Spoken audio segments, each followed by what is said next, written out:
हे पार्थ, ये क्षत्रिय सुखी हैं जिन्हें ऐसे युद्ध के अवसर अपने आप प्राप्त होते हैं, जिससे उनके लिए स्वर्गलोक के द्वार खुल जाते हैं।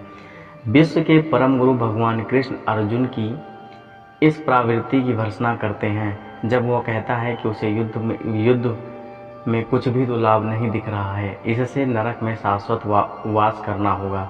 अर्जुन द्वारा ऐसे कर्तव्य केवल अज्ञानवश थे।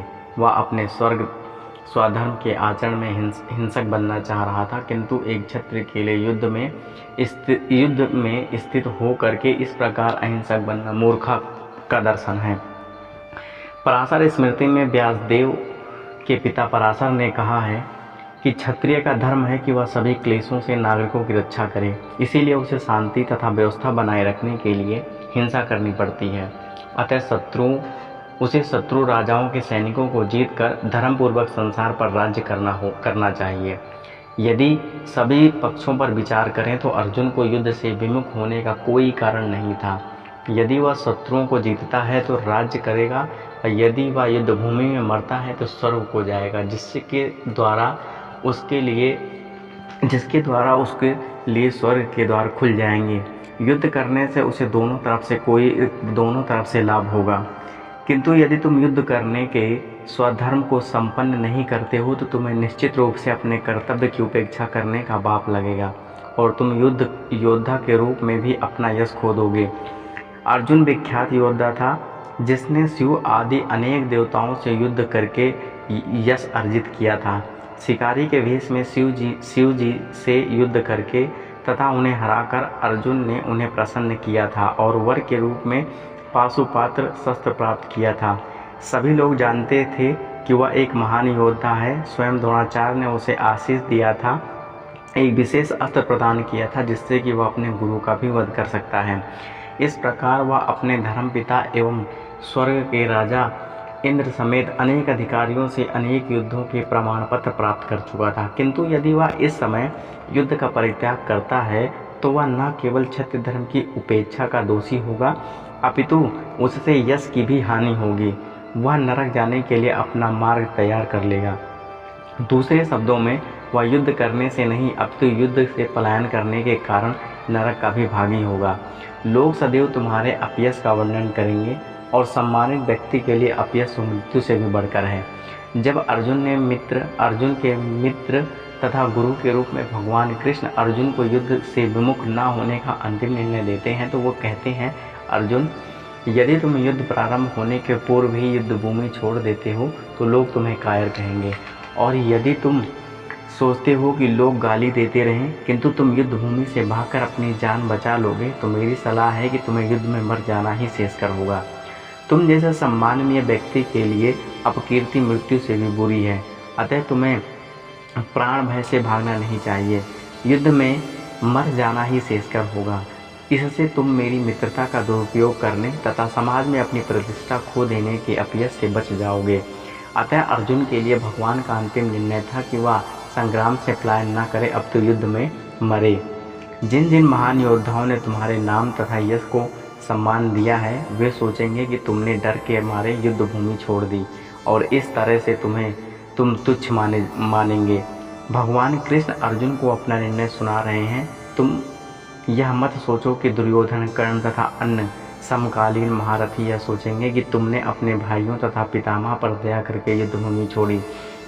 वे तो यही सोचेंगे कि तुमने अपने प्राणों के भय से युद्ध भूमि छोड़ी। इस प्रकार उनकी दृष्टि में तुम्हारे प्रति जो सम्मान है वह धूल में मिल जाएगा। तुम्हारे शत्रु अनेक प्रकार के कटु शब्दों से तुम्हारा वर्णन करेंगे और तुम्हारी समृद्धि का उपहास करेंगे।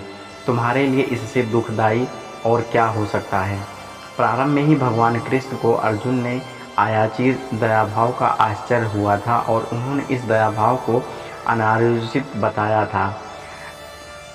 अब उन्होंने विस्तार से अर्जुन के तथाकथित दयाभाव के विरुद्ध कहे गए अपने वचनों को सिद्ध कर दिया। हे कुंती पुत्र, तुम यदि युद्ध में मारे जाओगे तो स्वर्ग प्राप्त करेंगे। यदि तुम जीत जाओगे तो पृथ्वी के साम्राज्य का भोग करोगे। अतः दृढ़ संकल्प करके खड़े हो जाओ और युद्ध करो। यद्यपि अर्जुन ने पक्ष में विजयी निश्चित न थी, किंतु फिर भी उसे युद्ध करना था, क्योंकि यदि वह युद्ध में मारा भी गया तो वह स्वर्ग लोक को जाएगा। तुम सुख या दुख, हानि या लाभ, विजय या पराजय का विचार किए बिना युद्ध के लिए युद्ध करो। ऐसा करने पर तुम्हें कोई पाप नहीं लगेगा। अब भगवान कृष्ण प्रत्यक्ष रूप से कहते हैं कि अर्जुन को युद्ध के लिए युद्ध करना चाहिए, क्योंकि यह उनकी इच्छा है। कृष्ण भावनामृत के कार्यों में सुख या दुख, हानि या लाभ, जय या पराजय को कोई महत्व नहीं दिया जाता। दिव्य चेतना तो यही होगी कि हर कार्य कृष्ण के निमित्त किया जाए। अतः भौतिक कार्यों का कोई बंधन नहीं होता।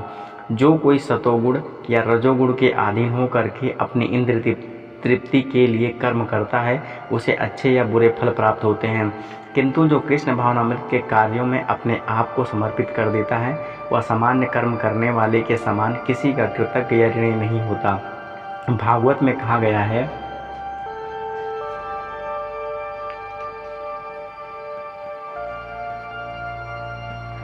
जिसने अन्य समस्त कार्यों को त्याग कर मुकुंद श्री कृष्ण की शरण ग्रहण कर ली, वह न तो किसी का ऋणी है और न किसी का कृतज्ञ है, चाहे वे देवता, साधु, सामान्य जन अथवा परिजन, मानव जाति या उसके पितर ही क्यों न हो। इस श्लोक में कृष्ण ने अर्जुन को अप्रत्यक्ष रूप से इसी का संकेत किया है कि इसकी व्याख्या अगले श्लोकों में और भी स्पष्टता से की जाएगी। यह मैंने वैश्लेषिक अध्ययनों द्वारा इस ज्ञान का वर्णन किया है। अब निष्काम भाव से कर्म करना बता रहा हूँ, उसे सुनो। हे प्रथापुत्र, तुम यदि ऐसे ज्ञान से कर्म करोगे तो तुम कर्मों के बंधन से अपने को मुक्त कर सकते हो।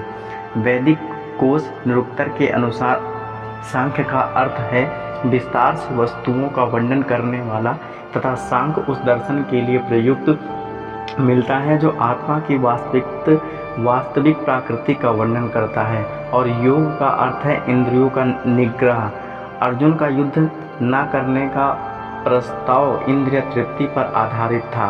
वह अपने प्रधान कर्तव्य को भुलाकर युद्ध से दूर रहना चाहता था, क्योंकि उसने यह सोचा कि धृतराष्ट्र के पुत्रों अर्थात अपने बंधु बांधवों को परास्त करके राजभोग करने की अपेक्षा अपने संबंधियों तथा स्वजनों को न मार करके वह अधिक सुखी रहेगा। दोनों ही प्रकार से मूल सिद्धांत तो इंद्रिय तृप्ति था।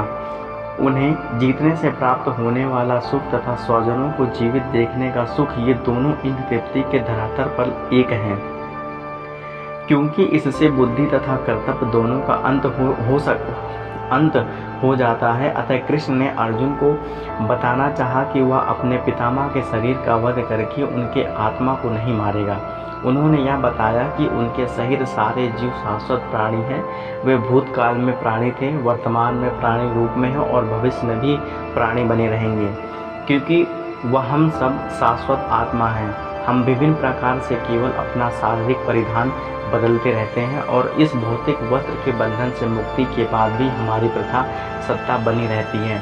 भगवान कृष्ण के द्वारा आत्मा तथा शरीर का अत्यंत विशद वैश्लेषिक अध्ययन प्रस्तुत किया गया है और निरुक्ति कोश की शब्दावली में इस विशद अध्ययन को यहाँ सांख्य कहा गया है। इस सांख्य का नास्तिक कपिल के सांख्य दर्शन से कोई सरोकार नहीं है। इस नास्तिक कपिल के सांख्य दर्शन से बहुत पहले भगवान कृष्ण के अवतार भगवान कपिल ने अपनी माता देवहूति के समक्ष श्रीमद् भागवत में वास्तविक सांख्य दर्शन पर प्रवचन किया था। उन्होंने स्पष्ट बताया था कि पुरुष या परमेश्वर क्रियाशील है और वे प्राकृतिक पर दृष्टिपात करके सृष्टि की उत्पत्ति करते हैं। इसको वेदों ने तथा गीता ने स्वीकार किया। वेदों में वर्णन मिलता है कि भगवान ने प्राकृतिक पर दृष्टिपात किया और उसमें आणविक जीवात्माएं प्रविष्ट कर दी। वे सारे जीव भौतिक जगत में इंद्र तृप्ति के लिए कर्म करते रहते हैं और माया के वशीभूत होकर के अपने को भोक्ता मानते रहते हैं। इस मानसिकता की चरम सीमा भगवान के साथ सायुज्य प्राप्त करना है। यह माया तथा इंद्रिय तृप्ति जन्म मोह का अंतिम पास है और अनेकानेक जन्मों तक इस तरह की इंद्रिय तृप्ति करते हुए कोई महात्मा भगवान कृष्ण यानी कि वासुदेव की शरण में जाता है, जिससे कि परम सत्य की खोज पूरी होती है।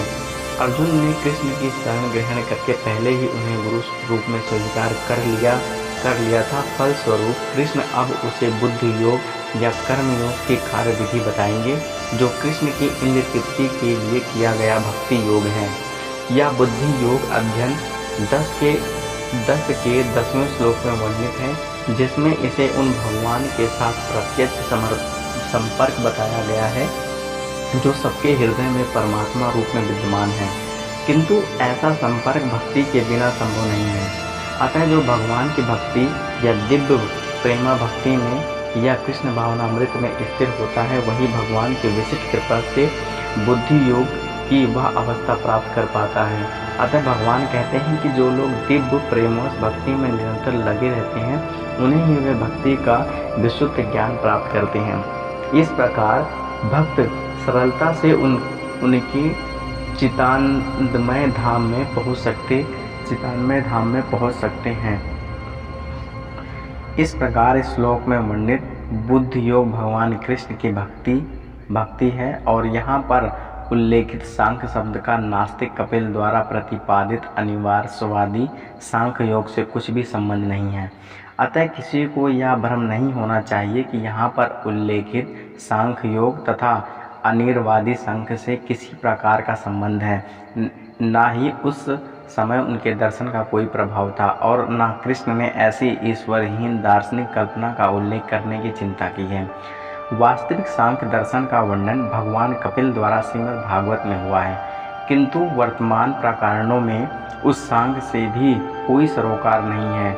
यह सांख्य का अर्थ है शरीर तथा आत्मा का वैश्लेषिक अध्ययन।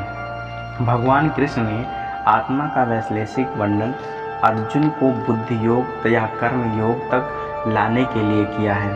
अतः भगवान कृष्ण का सांख्य तथा भागवत में भगवान कपिल द्वारा वर्णित सांख्य एक ही है।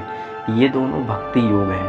अतः भगवान कृष्ण ने कहा है कि केवल अल्पज्ञ ही सांख्य योग तथा भक्ति योग में भेद मानते हैं।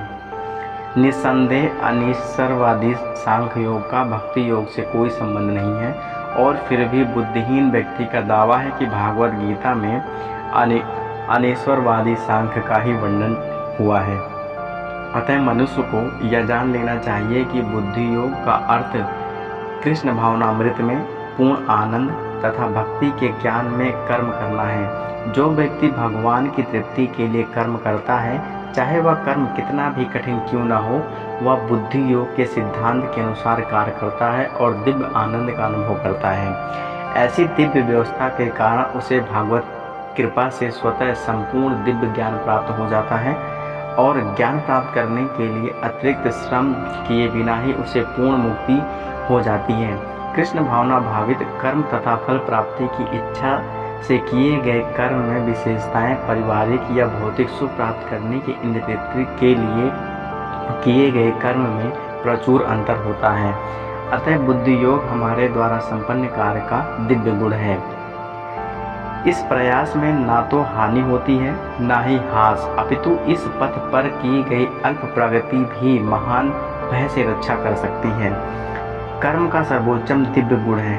कर्म का सर्वोच्च दिव्य गुण है। कृष्ण भावनामृत में कर्म या इंद्र तृप्ति की आशा न करके कृष्ण के हित में कर्म करना।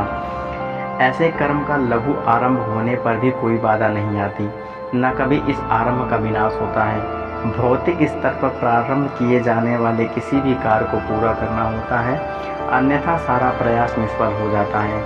किंतु कृष्ण भावनामृत में प्रारंभ किए जाने का कोई भी कार्य अधूरा रह कर भी स्थायी प्रभाव डालता है। अतः ऐसे कर्म करने वाले को कोई हानि नहीं होती, चाहे यह कर्म अधूरा ही क्यों न रह जाए। यदि कृष्ण भावनामृत का 1% भी कार्य पूरा हो तो उसे स्थायी फल प्राप्त होता है। अतः अगली बार 2% से शुभ आरंभ होगा, किंतु भौतिक कर्म में जब तक 100% सफलता प्राप्त न हो तब तक कोई लाभ नहीं होता। अजामिल ने कृष्ण भावनामृत में अपने कर्तव्य का कुछ ही प्रतिशत पूरा किया था, किंतु भगवान की कृपा से उसे 100% लाभ मिला। इस संबंध में भागवत में एक अत्यंत सुंदर श्लोक आया है। यदि कोई अपना धर्म छोड़कर कृष्ण भावनामृत में काम करता है और फिर काम पूरा न होने के कारण नीचे गिर जाता है, तो इससे उसको क्या हानि। और यदि कोई अपने भौतिक कार्यों को पूरा करता है तो उससे उसको क्या लाभ होगा। अथवा जैसा कि ईसाई कहते हैं, यदि कोई अपनी शाश्वत आत्मा को खोकर संपूर्ण जगत को पा ले तो मनुष्य को इससे क्या लाभ होगा। भौतिक कार्य तथा उनके फलस्वरूप शरीर के साथ ही समाप्त हो जाते हैं, किंतु कृष्ण भावनामृत में किया गया कार्य मनुष्य को इस शरीर के विनिष्ट होने पर भी पुनः कृष्ण भावनामृत तक ले जाता है। कम से कम इतना तो निश्चित है कि अगले जन्म में उसे सुसंस्कृत ब्राह्मण परिवार में या धनी मानी कुल में मनुष्य का शरीर प्राप्त हो सकेगा, जिससे उसे भविष्य में ऊपर उठने का अवसर प्राप्त हो सकेगा। कृष्ण भावनामृत में संपन्न कार का यही अनुपम गुण है। जो इस मार्ग पर हैं वे प्रयोजन में दृढ़ रहते हैं और उनका लक्ष्य भी एक होता है। हे कुरुनंदन, जो दृढ़ प्रतिज्ञ नहीं है उनकी बुद्धि अनेक शाखाओं में विभक्त रहती है। यह दृढ़ श्रद्धा कि कृष्ण भावनामृत द्वारा मनुष्य जीवन की सर्वोच्च सिद्धि प्राप्त कर सकेगा व्यवसायत्मिक बुद्धि कहलाती है। चैतन्य परिस्मृत में कहा गया है, श्रद्धा का अर्थ है किसी अलौकिक वस्तु में अटूट विश्वास। जब कोई कृष्ण भावनामृत के कार्यों में लगा होता है तो उसे परिवार, मानवता या राष्ट्रीयता से बांधकर कार्य करने की आवश्यकता नहीं होती।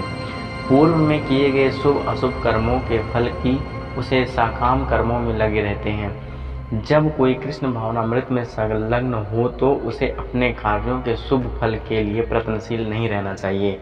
जब कोई कृष्ण भावनामृत में लीन होता है तो उसके सारे कार्य आध्यात्मिक धरातल पर होते हैं, क्योंकि उनमें से अच्छे तथा बुरे का द्वैत नहीं रह जाता। कृष्ण भावनामृत की सर्वोच्च सिद्धि देहात्म बुद्धि का त्याग है। कृष्ण भावनामृत की प्रगति के साथ क्रमशः यह अवस्था स्वतः प्राप्त हो जाती है। कृष्ण भावना भावित व्यक्ति का दृढ़ निश्चय ज्ञान पर आधारित है। वासुदेव सर्वम इति सा भात्वं दुर्लभम। कृष्ण भावना भावित व्यक्ति अत्यंत दुर्लभ जीव है, जो भली भांति जानता है कि वासुदेव या कृष्ण समस्त प्रकट कारणों के मूल कारण हैं। जिस प्रकार वृक्ष की जड़ सींचने पर स्वतः ही पत्तियां या टहनियों में जल पहुंच जाता है, उसी तरह कृष्ण भावना भावित होने पर मनुष्य प्रत्येक प्राणी अर्थात अपने परिवार की, समाज की, मानवता की सर्वोच्च सेवा कर सकता है। यदि मनुष्य के कर्मों से कृष्ण प्रसन्न हो जाए तो प्रत्येक व्यक्ति संतुष्ट होगा, किंतु कृष्ण भावनामृत में सेवा गुरु के समर्थन निर्देशन में ही ठीक से हो पाती है, क्योंकि गुरु कृष्ण का प्रमाणित प्रतिनिधि होता है और जो शिष्य के स्वभाव से परिचित होता है उसे कृष्ण भावनामृत की दिशा में कार्य करने के लिए मार्ग दिखा सकता है। अतः कृष्ण भावनामृत में दक्ष होने के लिए मनुष्य को दृढ़ता से कर्म करना होगा और कृष्ण के प्रतिनिधि की आज्ञा का पालन करना होगा। उसके गुरु के उपदेशों को जीवन का लक्ष्य मान लेना होगा। श्री विश्वासनाथ चक्रवर्ती ठाकुर ने गुरु की प्रसिद्ध प्रार्थना में उपदेश दिए। गुरु की तुष्टि से भगवान भी प्रसन्न हो जाते हैं। गुरु को प्रसन्न किए बिना कृष्ण भावनामृत के स्तर तक पहुंच पाने की कोई संभावना नहीं रहती। अतः मुझे उनका चिंतन करना चाहिए और दिन में 3 बार उनकी कृपा से याचना करनी चाहिए और अपनी गुरुओं को सादर नमस्कार करना चाहिए। किंतु यह संपूर्ण पद्धति देहात्म बुद्धि से परे सैद्धांतिक रूप से नहीं वरन व्यवहारिक रूप से पूर्ण आत्मज्ञान पर निर्भर करती है। जब सकाम कर्मों से इंद्र तृप्ति की कोई संभावना नहीं रहती, जिसका मन दृढ़ निश्चय नहीं है, वही विभिन्न सकाम कर्मों की ओर आकर्षित होता है। अल्पज्ञानी मनुष्य वेदों के उन अलंकारिक शब्दों के प्रति अत्यंत आसक्त रहते हैं जो स्वर्ग की प्राप्ति, अच्छे जन्म, शक्ति इत्यादि के लिए विविध सकाम कर्म करने की संतुष्टि करते हैं। इंद्र तृप्ति एवं ऐश्वर्यमय जीवन की अभिलाषा के कारण वे कहते हैं कि इससे बढ़कर और कुछ नहीं है। साधारणतया सब लोग अत्यंत बुद्धिमान नहीं होते और वे अज्ञान के कारण वेदों के कर्मकांड भाग में बताए गए सकाम कर्मों के प्रति अत्यधिक आसक्त रहते हैं। वे स्वर्ग में जीवन का आनंद उठाने के लिए इंद्र तृप्ति कराने वाले प्रस्तावों से अधिक और कुछ नहीं चाहते। जहाँ मदिरा तरुणियों उपलब्ध हों और भौतिक ऐश्वर्य सर्वसामान्य हो। वेदों में स्वर्गलोक पहुँचने के लिए अनेक यज्ञों की संतुष्टि है। जिनमें से चतुष्ण यज्ञ प्रमुख है। वास्तव में वेदों में कहा गया है कि जो स्वर्ग जाना चाहते हैं उसे ये यज्ञ संपन्न करने चाहिए, और अल्पज्ञानी पुरुष सोचते हैं कि वैदिक ज्ञान का सारा अभिप्राय इतना ही है। ऐसे लोगों के लिए कृष्ण भावनामृत के दृढ़ कर्म के स्थिर हो पाना अत्यंत कठिन होता है। जिस प्रकार मूर्ख लोग विषैले वृक्षों के फूलों के प्रति बिना यह जाने कि इस आकर्षण का फल क्या होगा आसक्त रहते हैं, उसी प्रकार अज्ञानी व्यक्ति स्वर्गिक ऐश्वर्यों तथा जनित इंद्र भोग के प्रति आकृष्ट रहते हैं। वेदों के कर्मकांड भाग में कहा गया है, अपाय शोभमृता अभूम तथा अध्यक्षम में। दूसरे शब्दों में, जो लोग चतुर्मास तप करते रहते हैं वे अमर तथा सदा सुखी रहने के लिए सोमरस पीने के अधिकारी हो जाते हैं। जहाँ तक कि इस पृथ्वी में भी कुछ ऐसे लोग सोमरस के लिए अत्यंत इच्छुक रहते हैं जिससे वे बलवान बने और इंद्र तृप्ति का सुख पाने में सामर्थ हो। ऐसे लोग को भवबंधन से मुक्ति में कोई श्रद्धा नहीं होती है और वह वैदिक यज्ञों की तड़क भड़क में विशेष आसक्त रहते हैं। वे सामान्यतः विषयी होते हैं और जीवन में शारीरिक आनंद के अतिरिक्त और कुछ नहीं चाहते हैं। कहा जाता है कि स्वर्ग में नंदन कानन नामक अनेक विद्यमान हैं, जिनमें से देवी सुंदरी स्त्रियों का संग तथा प्रचुर मात्रा में सोमरस उपलब्ध रहता है। ऐसा शारीरिक सुख निस्संदेह विषयी है। अतः ये लोग वे हैं जो भौतिक जगत के स्वामी बनकर ऐसे भौतिक अस्थायी सुख के प्रति आसक्त रहते हैं। जो लोग इंद्रिय भोग तथा भौतिक ऐश्वर्यों के प्रति अत्यधिक आसक्त होने से ऐसी वस्तुओं से मोहग्रस्त हो जाते हैं, उनके लिए मानवों में भगवान के प्रति भक्ति का दृढ़ निश्चय नहीं होता है।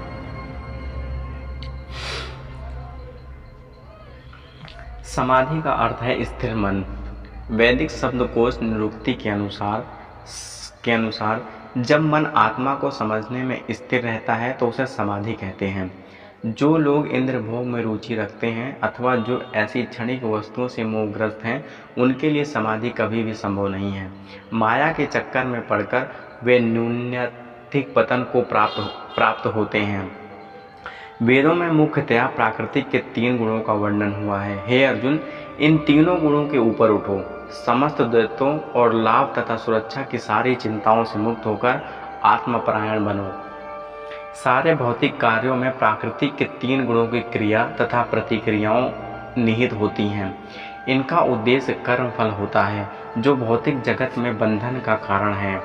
वेदों में मुख्यतः सकाम कर्मों का वर्णन है, जिससे सामान्य जन क्रमशः इंद्र तृप्ति के क्षेत्र से उठ करके आध्यात्मिक धरातल तक पहुँच सके।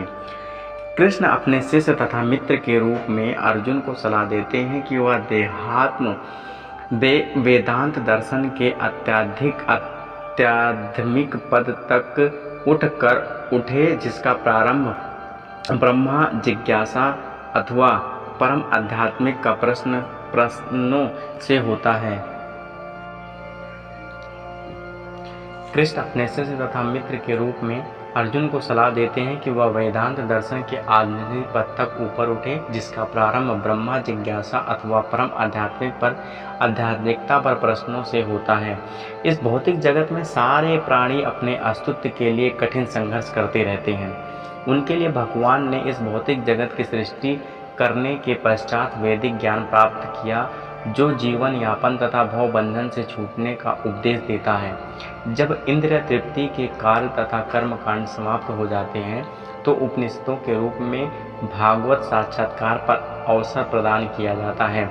वे उपनिषद विभिन्न वेदों के अंश हैं, उसी प्रकार जैसे भगवद गीता पंचम वेद महाभारत का एक अंग है। उपनिषदों के आध्यात्मिक जीवन का शुभारंभ होता है। जब तक भौतिक शरीर का अस्तित्व है तब तक भौतिक गुणों की क्रियाएं प्रतिक्रियाएं होती रहती हैं। मनुष्य को चाहिए कि सुख दुख या शीत ग्रीष्म जैसी द्वैताओं से सहन करना सीखे और इस प्रकार हानि तथा लाभ की चिंता से मुक्त हो जाए। जब मनुष्य कृष्ण की इच्छा पर पूर्णतया आश्रित रहता है तो वह दिव्य अवस्थाओं को प्राप्त हो जाता है। एक छोटे से कूप पर सारा कार्य एक विशाल जलाशय से तुरंत पूरा हो जाता है। इसी प्रकार वेदों के आंतरिक तात्पर्य जानने वालों को उनके ये सारे प्रयोजन सिद्ध हो जाते हैं। वेदों के कर्मकांड विभाग में वर्णित अनुष्ठानों एवं यज्ञों का ध्येय आत्म साक्षात्कार के क्रमिक विकास को प्रोत्साहित करना है और आत्म साक्षात्कार का ध्येय भगवद गीता के 15वें अध्याय में इस प्रकार से स्पष्ट किया गया है। वेद अध्ययन का श्रेय जगत के आदि कारण भगवान कृष्ण को जानना है। अतः आत्म साक्षात्कार का अर्थ है कृष्ण को तथा उनके साथ अपने शाश्वत संबंध को समझना। कृष्ण के साथ जीवों के संबंध का उल्लेख भी भगवद गीता के 15वें अध्याय में ही हुआ है। जीवात्मा भगवान के अंश स्वरूप है, अतः प्रत्येक जीव द्वारा कृष्ण भावनामृत को जागृत करना वैदिक ज्ञान की सर्वोच्च पूर्ण अवस्था है। श्री भागवत गीता में इसकी पुष्टि इस प्रकार से हुई है। हे प्रभु, आपके पवित्र नाम का जप करने वाला भले ही चंडाल जैसे निम्न परिवार में क्यों न उत्पन्न हो, किंतु वह आत्म साक्षात्कार के सर्वोच्च पद पर स्थिर होता है। ऐसे व्यक्ति आवश्यक ही वैदिक अनुष्ठानों के अनुसार सारी तपस्याएं संपन्न किया होता है और अनेकानेक बार तीर्थ स्थानों में स्नान करके वेदों का अध्ययन किया होता है। ऐसे व्यक्ति का आर्य कुल में सर्वश्रेष्ठ माना जाता है। अतः मनुष्य को इतना बुद्धिमान तो होना ही चाहिए कि केवल अनुष्ठानों के प्रति आसक्त न रहकर वेदों के उद्देश्य को समझे और अत्यधिक इंद्र तृप्ति के लिए ही स्वर्ग लोक जाने की कामना न करे। इस युग में सामान्य व्यक्ति के लिए न तो वैदिक अनुष्ठानों के समस्त विधि विधानों का पालन करना संभव है और न सारे वेदांत तथा उपनिषद का सर्वक अध्ययन कर पाना सहज है। वेदों के उस उद्देश्य को समझ पाने के लिए प्रचुर समय, शक्ति, ज्ञान तथा साधना की आवश्यकता होती है। इस युग में ऐसा कर पाना संभव नहीं है, किंतु वैदिक संस्कृति का परम लक्ष्य भगवान कीर्तन द्वारा प्राप्त हो जाता है, जिसकी संतुष्टि पतितात्माओं के उद्धार भगवान चैतन्य द्वारा हुआ है। जब चैतन्य ने महान वैदिक पंडित प्रकाशानंद सरस्वती से पूछा कि आप वेदांत दर्शन का अध्ययन न करके एक भावुक की भांति पवित्र नाम का कीर्तन क्यों करते हैं, तो उन्होंने उत्तर दिया कि मेरे गुरु ने मुझे बड़ा मूर्ख समझकर भगवान कृष्ण के नाम का कीर्तन करने की आज्ञा दी है। अतः उन्होंने ऐसा ही किया और वे पागल की भांति भग्नोन्मत्त हो गए। इस कलयुग में अधिकांश जनता मूर्ख है और वेदांत दर्शन समझ पाने के लिए पर्याप्त शिक्षित नहीं है। वेदांत दर्शन के परम उद्देश्य की पूर्ति भगवान के पवित्र नाम का कीर्तन करने से ही हो जाती है। वेदांत वैदिक ज्ञान की पराकाष्ठा है और वेदांत दर्शन के प्रेरणा तथा ज्ञाता भगवान कृष्ण है। सबसे बड़ा वेदांती तो वह महात्मा है जो भगवान के पवित्र नाम का जप करने से आनंद रहता है और संपूर्ण वैदिक रहस्यमयवाद का यही चरम उद्देश्य है। तुम्हें अपना कर्म करने का अधिकार है, किंतु कर्म के फलों के तुम अधिकारी नहीं हो। तुम ना तो कभी अपने आप को अपने कर्मों के फलों का कारण मानो और ना ही कर्म ना करने के लिए कभी आसक्त हो। यहाँ पर 3 विचारीय बातें हैं। कर्म, विकर्म तथा अकर्म ये कार्य हैं जिनका आदेश प्रकृति के गुणों के रूप में प्राप्त किया जाता है। अधिकारी की संपत्ति के बिना किए गए कर्म विकर कहलाते हैं और अकर्म का अर्थ है अपने कर्मों को ना करना। भगवान ने अर्जुन को उपदेश दिया कि वह निष्क्रिय ना हो, अपितु फल के प्रति आसक्त हुए बिना अपना कर्म करे। कर्म फल के प्रति आसक्त रहने वाला भी कर्म का कारण है। इस तरह ऐसे कर्म फलों का भोक्ता होता है। जहाँ तक निर्धारित कर्मों का संबंध है, वे 3 उपश्रेणियों से हो सकते हैं, यथा नित्य कर्म, आपातकालीन कर्म तथा इच्छति कर्म। नित्य कर्म फल की इच्छा बिना शास्त्रों के निर्देश अनुसार सतोगुण में रहकर किया जाता है। फलयुक्त कर्म बंधन के कारण बनते हैं, अतः ऐसे कर्म अशुभ हैं। हर व्यक्ति को अपने कर्म पर अधिकार है, किंतु उसे फल से आसक्त होकर कर्म करना चाहिए। ऐसे निष्काम कर्म निस्संदेह मुक्ति पद की ओर ले जाने वाले होते हैं। अतः भगवान ने अर्जुन को फलासक्ति रहित होकर के कर्म के रूप में युद्ध करने की आज्ञा दी है। उसका युद्ध विमुख होना आसक्ति का दूसरा पहलू है। ऐसी आसक्ति से कभी मुक्ति पद की प्राप्ति नहीं हो पाती। आसक्ति चाहे स्वीकारात्मक हो या निषेधात्मक हो, वह बंधन का कारण है। अकर्म पापमय है, अतः कर्तव्य के रूप में युद्ध करना ही अर्जुन के लिए मुक्ति का एकमात्र कल्याणकारी मार्ग है।